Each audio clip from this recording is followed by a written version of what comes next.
Voilà, bonsoir, nous nous retrouvons pour une nouvelle soirée Bethel, même s'il n'y a pas de veillée d'adoration, puisqu'à cause du couvre-feu, nous sommes confinés chez nous, mais nous pouvons quand même ensemble entrer dans la prière, toujours à l'école des psaumes. Je reprends, après le temps de l'Avent, nous avons essayé de méditer à partir du livre d'Isaïe, qui est vraiment le livre de l'Avent. Eh bien, nous reprenons notre rythme habituel de méditation des psaumes avec aujourd'hui donc le psaume 48. Voilà, nous avions vu il y a maintenant fort longtemps, ça remonte sans doute au mois d'octobre ou novembre, nous avions le dernier psaume que nous avions médité, c'était le psaume 47, où nous avions, et le psaume 46 aussi, où nous avions remarqué l'apparition dans le psautier d'un nous collectif qui était le nous du peuple d'Israël, qui s'adressait à un vous qui était extrêmement universel, puisque au psaume 46, il y avait tous les peuples battaient des mains. Donc c'est comme si au terme d'une certaine expérience spirituelle, Israël devenait conscient qu'il avait une mission à l'égard de tous les peuples et que ce qu'il vivait ne devait pas être étranger à l'attente des peuples. Alors nous avons aujourd'hui avec ce psaume 48 une sorte d'apothéose, puisque celui qui parle, le psalmiste, va s'adresser à nouveau à tous les peuples et il va le faire d'une manière totalement universelle et sous une forme que l'on a déjà rencontrée au psaume 38, je crois, ou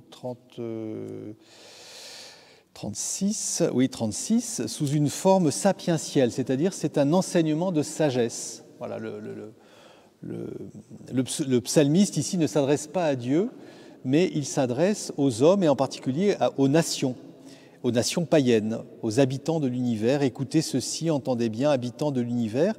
Et il s'adresse de manière très large, puisque cela concerne aussi bien les gens illustres que les gens obscurs, les riches que les pauvres. Donc voilà un enseignement de sagesse adressé à tous. Et nous allons découvrir dans le cours du psaume que le thème finalement de ce psaume forcément s'adresse à tous puisqu'il s'agit de la mort. Voilà. Et la mort, comment pouvoir affronter l'énigme de la mort, c'est tout l'enjeu de ce psaume, puisque au verset 4, le psalmiste nous dit qu'il va exposer sur la cithare une énigme. À vrai dire, le texte hébreu est plus précis. Il va dire « Je vais résoudre sur la cithare mon énigme ». Et cette énigme, nous allons découvrir que c'est celle de la mort. Il dit aussi, un peu au verset 5, « J'aurai l'oreille attentive aux proverbes ».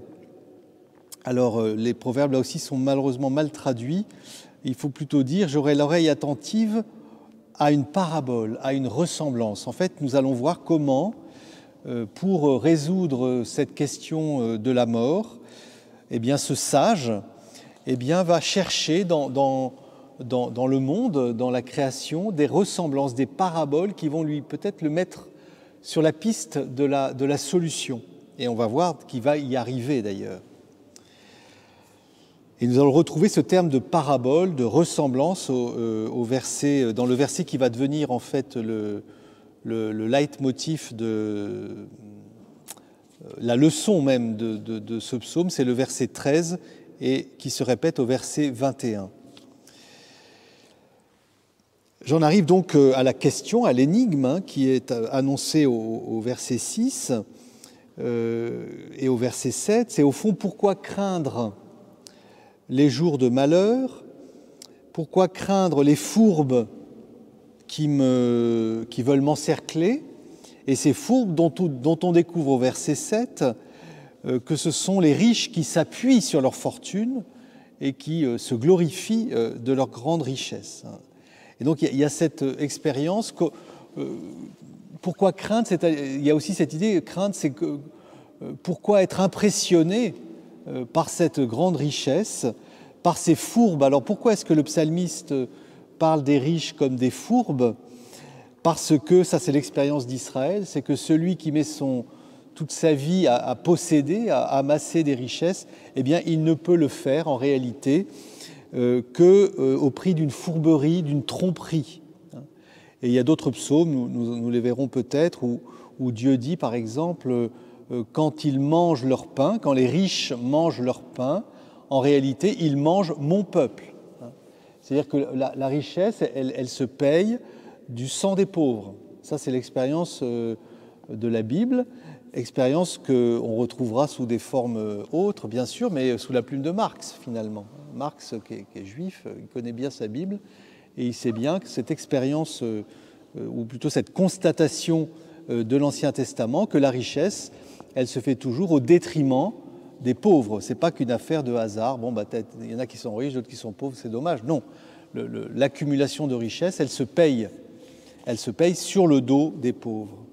Et donc, il y a cette fourberie, mais le pauvre qui prie, qui ici est ce sage, ce psalmiste, eh bien, il dit, je n'ai pas à craindre cela, je n'ai pas à être impressionné par ces grandes richesses qui, effectivement, peuvent me mettre sur la paille, car il y a quelque chose, au fond, et c'est les versets 8, 9, 10, 11, qui nous même 12, qui vont le développer, car il y a une chose, au fond, qui va nous mettre tous à égalité, c'est que toute vie doit finir. Voilà. Toute vie doit finir, et aucune de ces richesses ne peut racheter quelqu'un qui est dans la mort. Voilà. Quelqu'un qui est dans la mort, on peut pas racheter son frère qui est mort, parce que la mort met entre nous une séparation, un abîme, et que je ne peux absolument pas racheter la vie de mon frère, de même que je ne peux pas payer à Dieu ma propre rançon. Je ne peux pas me racheter moi-même, je ne peux pas racheter ma vie face à la mort. Voilà, la mort, elle est implacable, et devant la mort, toutes mes richesses sont absolument inefficaces, et c'est ainsi que ce motif de l'impossibilité de racheter sa vie, nous le retrouvons dans l'Évangile, quand Jésus dit « À quoi sert à l'homme de gagner le monde entier s'il le paye de sa propre vie ?» Au fond, il va payer avec sa propre vie l'accumulation de richesses, il va acheter le monde entier, il va posséder le monde entier, mais au fond, il ne pourra pas racheter sa propre vie. Il y a voilà une leçon très forte. Et avec ce mot que je vous invite à retenir, parce que Jésus le réutilise et qu'il est très, très important dans la Bible, c'est le mot de rançon, qui est en hébreu kapor. Kapor, c'est aussi le couvercle, c'est ce qui va permettre l'expiation. Donc c'est tout le vocabulaire de l'expiation qu'on retrouve bien sûr dans l'expiation du péché par le Christ. Voilà, aussi cher donc que l'homme puisse payer, toute vie doit finir. Et finalement, même devant la mort, le sage ou le riche ou le fou et l'insensé périssent de la même manière. Et la richesse, elle ira à d'autres, mais on ne l'emporte pas dans la mort. Nous avons ici au verset 11 d'ailleurs un constat qu'on retrouve sous la plume de celui qui a écrit le livre de Qoéleth, qui est aussi un livre sur la mort. Au fond, comment la mort pose une énigme pour le croyant en fait, et pour nous d'ailleurs, et pour tout homme même. Mais je dirais que l'énigme de la mort, elle est encore plus forte dans Israël, parce qu'Israël sait que Dieu a fait la vie, que Dieu veut la vie de l'homme, et il est arrêté par ce scandale de la mort, et en même temps, parce qu'il a la révélation, parce qu'il sait que justement Dieu est un Dieu qui veut la vie, eh bien, il trouve une réponse à l'énigme. Et on va voir comment elle va se développer dans la suite du psaume. Et il y a ce très très beau verset que nous pouvons peut-être aussi méditer pour nous-mêmes. Ils croyaient leur maison éternelle, leur demeure établie pour les siècles, et sur des terres ils avaient mis leur nom. On voit bien comment l'homme, finalement, devant la mort, au fond, veut se rassurer en croyant posséder des terres, des maisons, des palais. Finalement, la soif de richesse, elle est, en son origine, elle est mue par la crainte de la mort et donc le désir de sécurité. Donc au fond, finalement, devant la mort, il y a deux solutions.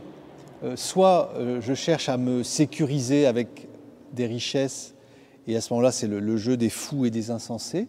mais en même temps c'est une impasse parce que ça ne m'empêchera pas de mourir et ces richesses, je ne les emporterai pas et elles ne rachèteront pas ma vie. Et puis l'autre voie qui est celle d'Israël, hein, qui est de mettre sa confiance en Dieu même dans la mort. Voilà, là il y a une sorte de pari complètement fou parce que évidemment ils n'ont pas encore accès à la résurrection du Christ et pourtant elle est déjà là en espérance. Et on va le voir d'ailleurs tout de suite dans les versets suivants. Nous arrivons au verset 13 qui nous donne en quelque sorte, non pas la solution de l'énigme, mais qui nous donne l'image, la ressemblance, la fameuse parabole que cherche le sage, qui va lui permettre de comprendre la folie finalement de ces hommes qui amassent la richesse. C'est les versets 13 et puis ensuite qui se développent au verset 14 et 15. L'homme comblé ne dure pas. Il ressemble, et là vous avez le même mot, hein, c'est machal en hébreu. C'est une parabole, un machal. On dit, pour dire une parabole, on dit un machal. Donc il ressemble au bétail qu'on abat. Voilà la parabole que le sage a trouvée, qui nous donne à contempler, à regarder, pour y comprendre quelque chose de la logique folle finalement de celui qui court après les richesses. En fait, il nous dira au verset 15, c'est un troupeau parqué pour les enfers et que la mort mène paître. Alors essayons d'imaginer un bétail. Moi, l'été, je regarde comme ça les vaches broutées. Je m'interroge sur leur vie. Effectivement, ce qui est frappant, et ça m'avait frappé il y a quelques étés, au fond, quand on regarde un troupeau de bœufs et de vaches broutées, ils passent leur vie à brouter déjà, ou alors ils dorment, ils sont allongés et ils dorment, et ils digèrent en réalité. Donc l'essentiel de la vie de la vache qui broute, eh bien, c'est de brouter, de digérer et de dormir. Et tout ça pourquoi ? Tout ça pour accroître la viande, la chair, hein, son poids. Et tout ça pourquoi ? Pour qu'un jour elle soit abattue et que justement cette chair puisse être mangée. Hein. Donc au fond, la vache qui avec grande gourmandise se délecte de l'herbe qu'elle broute, et qui peut-être fait son bonheur, hein, et son contentement, elle ne se rend pas compte qu'en fait elle broute pour être abattue et que sa chair soit donnée à manger aux autres. Hein. Donc il y a une sorte de paradoxe du bétail qui est en train de paître joyeusement, bucoliquement, mais en fait il est voué à la mort. Et au fond, les riches ressemblent à ce bétail, c'est-à-dire ils broutent, ils amassent, mais au fond ils amassent de la chair, ils amassent un confort, mais tout ça va les conduire à la mort. C'est pour ça que c'est la mort qui les mène paître. Et en contraste, vous avez toujours au verset 15, eh bien que, de manière mystérieuse, à l'aurore, c'est-à-dire quand ils vont disparaître dans la nuit, mais l'aurore va se lever et la lumière du juste apparaîtra. Donc le juste, c'est celui évidemment qui n'a pas voué sa vie à l'accumulation de richesses, mais qui a voué sa vie à la rectitude de sa conduite pour être fidèle à la loi de son Dieu, pour être fidèle à l'alliance avec son Dieu. Et donc vous avez d'un côté les morts dont on perd la trace, hein, leur visage s'efface, et c'est vrai d'une certaine manière. Qui se souvient des visages d'il y a 4 ou 5 générations, à part sur quelques tableaux de familles qui eux-mêmes disparaîtront en poussière dans quelques siècles. Et puis, en contraste, vous avez ce cœur du psaume, hein, avec le mot « racheter ». « Mais Dieu rachètera ma vie aux griffes ». Alors de la mort, en réalité, c'est aux griffes du Sheol, donc ces enfers, ce lieu ténébreux où on pensait que les âmes vivaient un peu comme des vers de terre. Voilà, c'est Dieu qui rachètera ma vie aux griffes de la mort.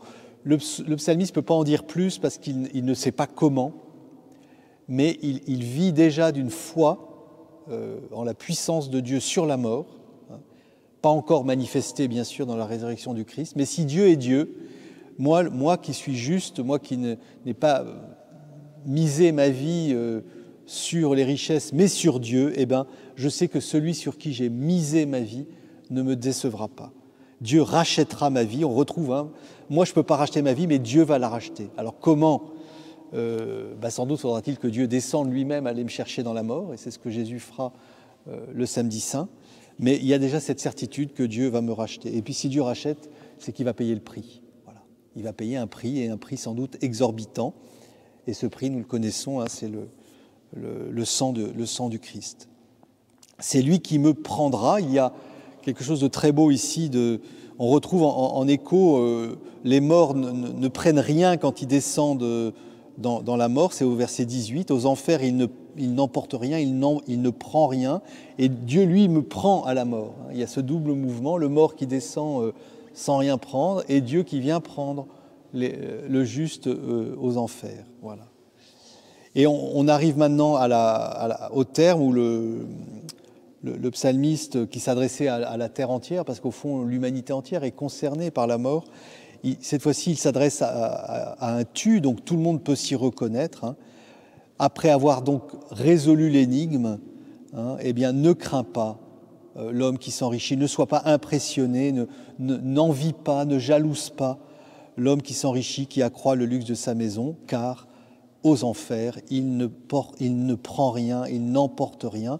Sa gloire ne descend pas avec lui. Quel a été son problème, au fond? C'est les versets 19 à 20.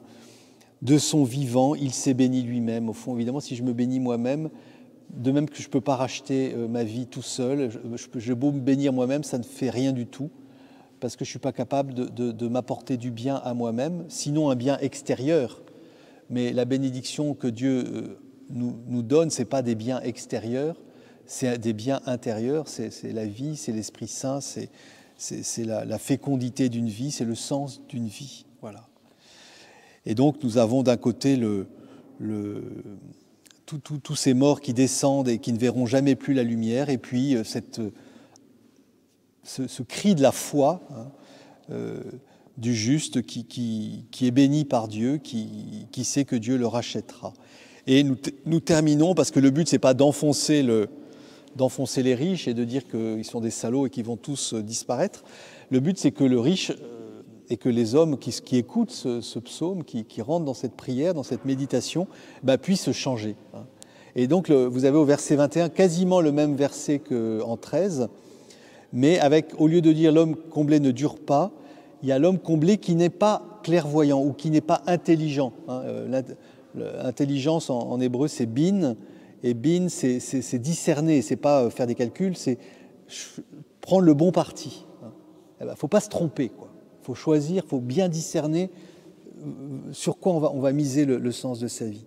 Et donc l'homme comblé qui n'est pas clairvoyant, donc en gros, si tu n'es pas clairvoyant, si tu ne discernes pas bien, eh bien tu deviens semblable à ce bétail qu'on abat, que le psalmiste nous a montré pour justement opérer un effet salutaire sur celui qui entre dans cette prière. Voilà, eh bien je vous souhaite de pouvoir entrer dans cette prière, dans cette méditation, et d'être bien clairvoyant pour, je dirais, discerner le chemin de votre vie. Et je vous dis, peut-être en vérité, en réel, la semaine prochaine, si le couvre-feu est supprimé, nous le saurons demain. Et si le couvre-feu demeure, eh bien, nous poursuivrons, bon an, mal an, chaque jeudi avec un psaume, jusqu'à ce que des temps meilleurs puissent arriver.